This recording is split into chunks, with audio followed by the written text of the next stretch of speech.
IPL season 2025 టోర్నీకి చాలా సమయమే ఉంది.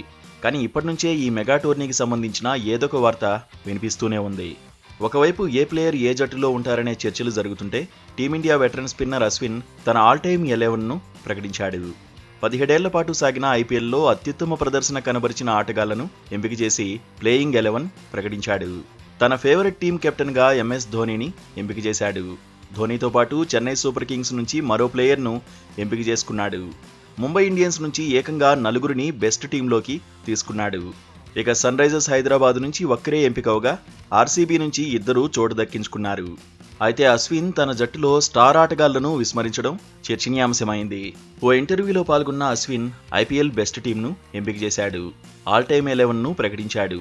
ఈ టీంలో విధ్వంసకర బ్యాటింగ్తో చెలరేగిన క్రిస్ గేల్, డేవిడ్ వార్నర్లను అశ్విన్ పట్టించుకోలేదు.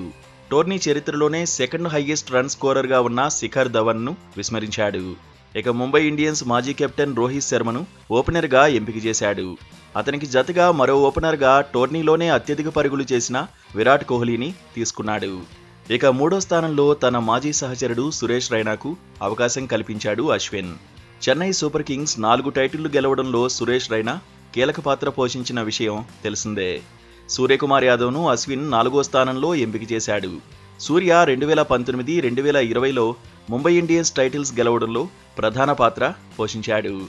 ఆర్సీబీ దిగ్గజం ఏబీ డివిలియర్స్ను 5వ స్థానంలో ఎంపిక చేశాడు.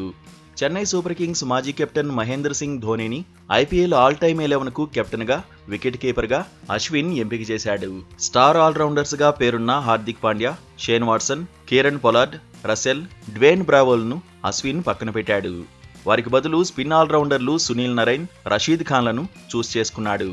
అలాగే ముంబై ఇండియన్స్ పేస్ ద్వయం జస్ప్రీత్ బుమ్రా, లసిత్ మలింగాలను అశ్విన్ తన ఆల్ టైమ్ 11 పేసర్లుగా పేర్కొన్నాడు. చివరగా 11వ స్థానాన్ని సన్ రైజర్స్ హైదరాబాద్కు చెందిన భువనేశ్వర్ కుమార్కు ఇచ్చాడు.